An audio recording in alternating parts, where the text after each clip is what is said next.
Hi everyone, today we're going to be taking a look at MSI's GS60 Ghost Pro 4K-080.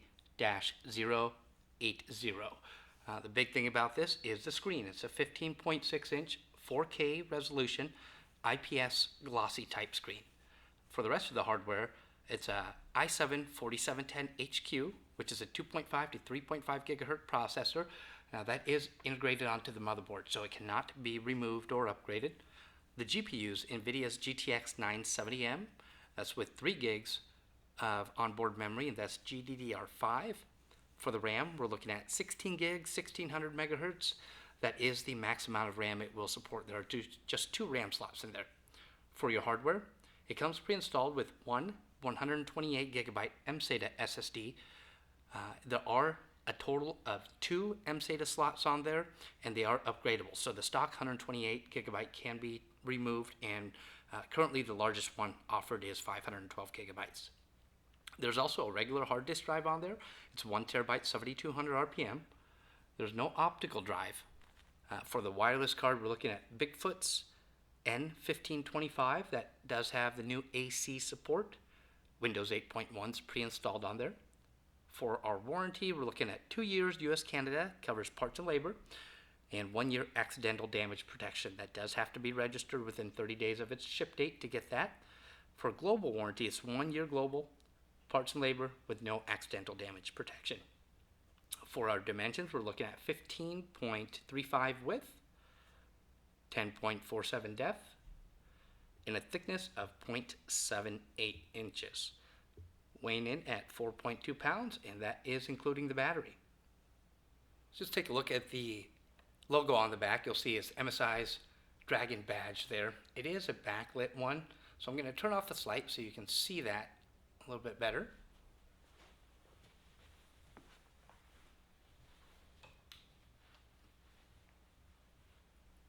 All right, we're going to take a look at the screen viewing angles. I have been really impressed about the quality and picture of the screen. Obviously, it could be because if it's a 4K screen.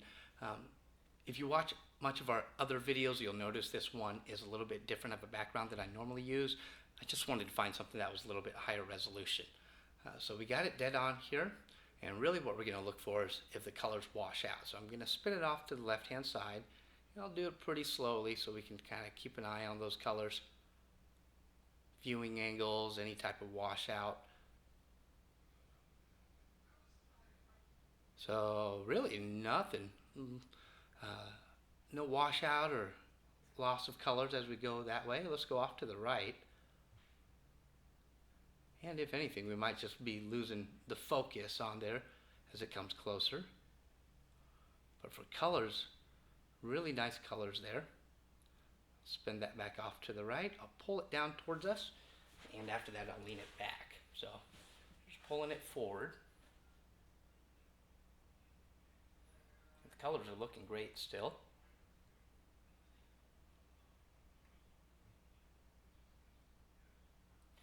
Open it back up slowly here so you can look for any type of color washout. I'm going to go ahead and lean it back.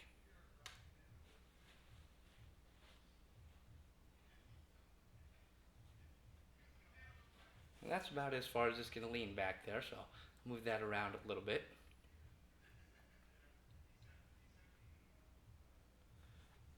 But as expected, the main selling point of this computer compared to the other GS models is that 4K screen. A very good looking screen.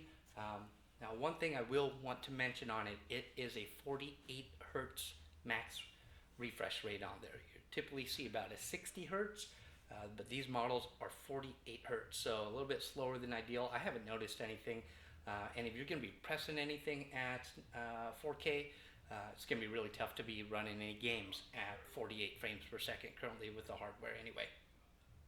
Couldn't think of a whole lot of ways to show you the quality of a 4K screen. It's really tough to do so until you see one in person. So I have a picture up here that I've taken. I got it zoomed into a corner here, so you can kind of see how much detail is in that particular corner of the screen. It doesn't give you a whole lot of reference. Let me zoom out so you can actually see this full picture. But kind of remember what that looks like there. Let me move it around a little bit too so you can see there's the edge of the screen. I'll go ahead and slowly zoom out so you can get the full picture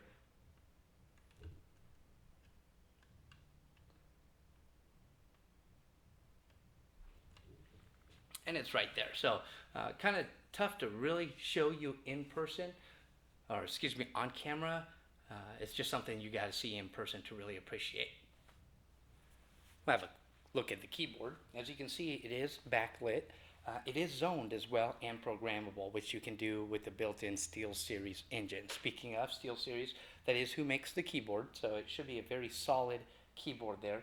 As you can see, I'm going to press down on a few buttons here, really looking for flex. This is just normal typing here, really no flex. And if I try to make it flex, it's going to be a little bit, and it is very much just isolated in that area I'm pushing down in. So you're not getting a whole flex all the way across. And you can see how the keys actually come through the chassis of it. So it's not a separate one, it is further down. So that helps a lot with the lack of flex. Let me see if I can zoom in a little bit here and if you can see that or not. Looks like it's going to be a little too dark. But these are all solid from here going all the way through, so it's one piece and it's like the keys are laser cut out. Let's take a look at the touchpad here. It is just one solid touchpad. So left click, right click is right here. There's nothing that separates it, and it is flush with the rest of the palm rest area. So it's not going to be raised. It is a little bit different of a material. Makes it easier to feel as you're moving your hands across, maybe in the dark. You don't really have to look down for it. So let's zoom back out. It does come with the numeric pad, which is typical for any 15.6 or 17.3 inch computer. So that's really the keyboard there. Let's take a look at the ports on the computer on the left hand side here. It's going to be one of the exhaust ports. It's the first thing you see, followed by your Kensington lock, and then your AC adapter port where you plug the power into. There's two USB 3.0 ports on there, then your headphone and microphone jack. Spin it off to the front. Nothing on the front left, but on the front right is where your status indicator lights are going to be.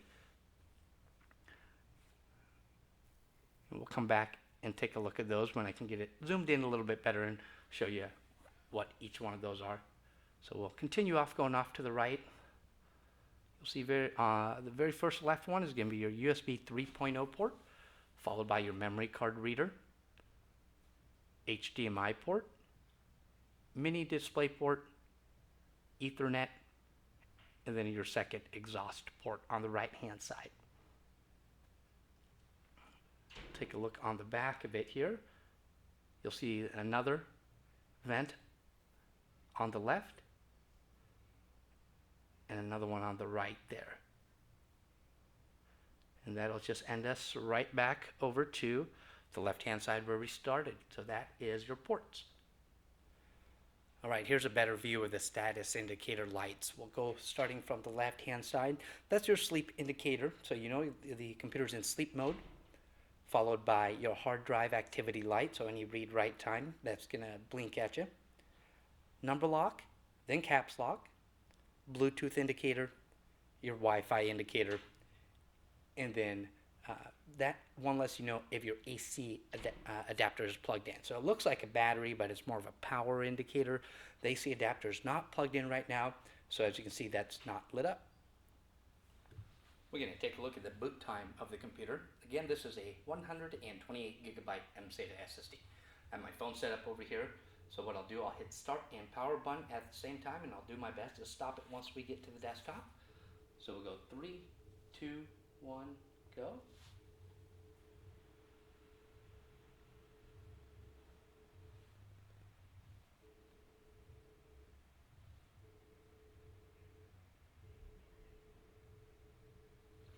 About 13 seconds, so really good boot time.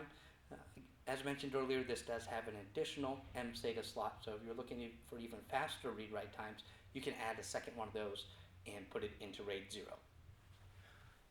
We're going to take a look into the BIOS to see what options are available to us there. The computer's completely off. I'm going to hit the power button and then continually press delete. So there's power and then just start, spam, and delete.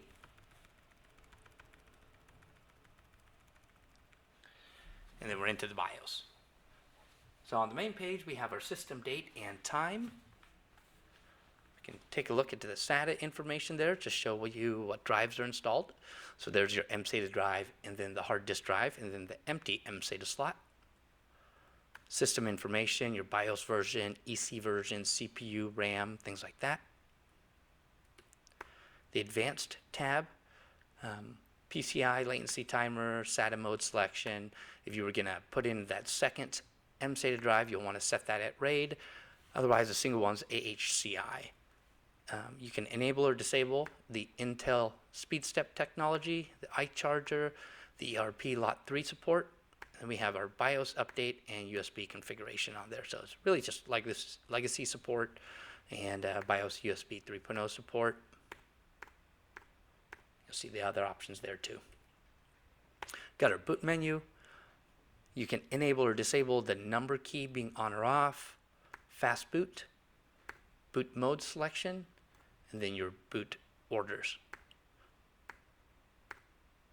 UEFI, hard disk drive BBS priorities, and the network priorities. Have our security where you can set your password. Then we can save and exit. So what I'll do, I'll discard the changes and exit. I didn't change anything, but just to be safe, we'll go ahead and do that. And then the computer will reboot itself and go right into Windows like usual. All right, we're going to start running our benchmarks, starting off with 3D Mark Firestrike. As you may have just seen there, we do have hardware monitor and MSI Afterburner running in the background, so we can take a look at the temperatures after it's done. We'll also overlay our thermal pictures like usual over here, so you can see that where the heat is being generated and what type of heat. We'll also go over those temperatures and also the performance, so we can see how the computer is under these different benchmarks that we're going to take a look at.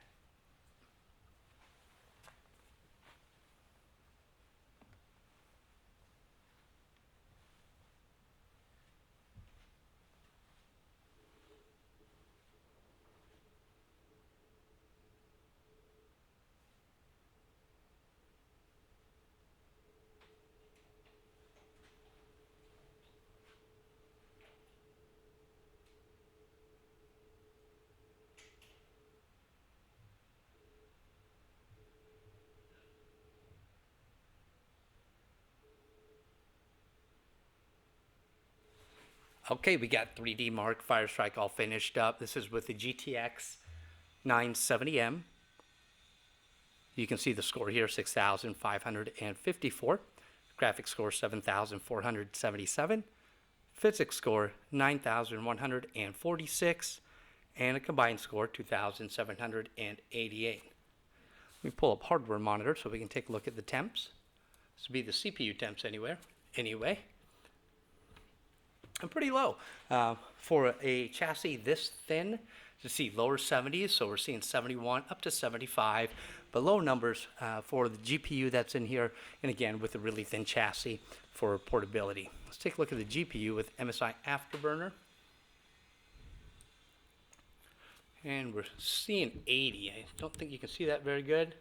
There we go. 80 is the max that it hit, so a good number for the GPU as well. So numbers right where we want them to be. Temperature's very good. So that'll take care of 3D Mark Firestrike. Let's take a look at a couple other ones. We have our second benchmark finished up here. This is 3D Mark Firestrike. You see the score, 17,925. Graphics score of 22,958. Physics score 8,625, and a combined score of 17,459. So those numbers right where they should be for this video card. Let's take a look at the temperatures.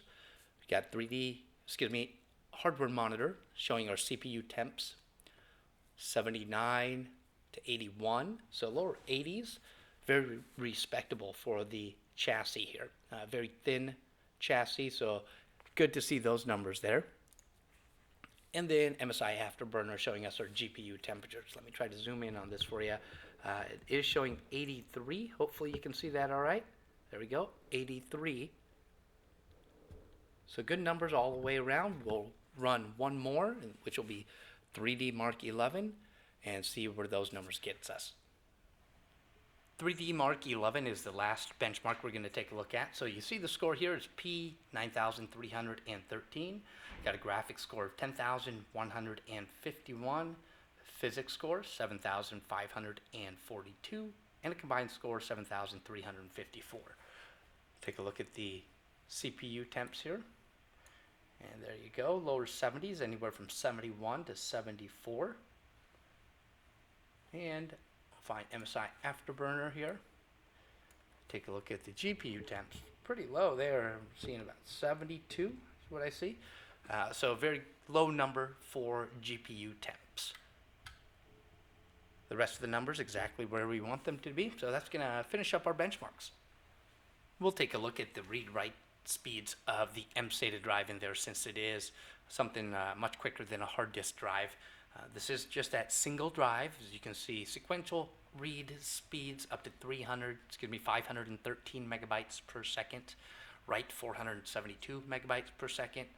We'll take a look at the 4K speeds as well, because that's going to be more of your daily use stuff. So 22.29 megabytes per second read, and then 77.85 megabytes per second for the write speed. Alright, we're going to open up the bottom of the computer to take a look at the internals of it. What you want to do is just undo the screws around the perimeter. Nothing really tricky about it. A couple screws here and there. Basically, if you see the screw, undo it. Nothing really tricky about it. Once you've done that, you want to find a part where you can get your finger underneath, the easiest to lift away. The best part I have found on these models is the Ethernet port. So right over here, I'll go ahead, get this lifted up.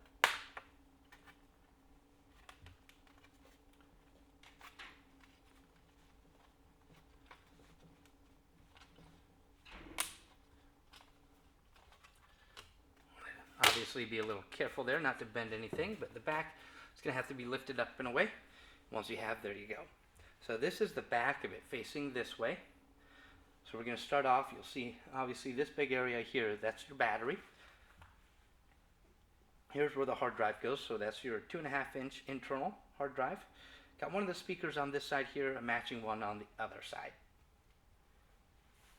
And as we're moving up, you're going to see the wireless card is here. And then this is one of the exhaust ports. This is going to be the GPU exhaust port. Going off to the right hand side, there's your CPU exhaust port. Some things that you'll notice are missing, not easy to get to, your mSATA drive, both of them actually, and then your RAM. So to get to those, you basically have to take the motherboard completely out and get to it on the other side. So it's not an easy task to do. So if you do plan on upgrading, it might be something considering having us do it for you before we send it out. But if you're comfortable doing so, you can. You'll definitely want to check with MSI's policies on these for avoiding the warranty. On a lot of the easier ones to work on, like the GT series, users are welcome to upgrade their RAM and hard drive, but on some of these harder to work on ones, MSI might not look as kindly for users doing that. So you'll definitely want to check. Best way to do it is just ask your reseller where you bought it from what their policies are. That's going to finish up our look at this MSI 4K computer. Hope you got some information from it. Definitely check out our website. It's www.exoticpc.com. That's XOTICPC.com. Feel free to give us a call. It's 1-877-289-9684. You can email sales@exoticpc.com or reach us in our live chat. We're available from 9 to 5:30 p.m. Central Time, Monday through Friday. Of course, subscribe if you like our videos, leave any comments below, and contact us if you have any questions. Thank you for your time for checking out another one of our video reviews, and we'll see you next time.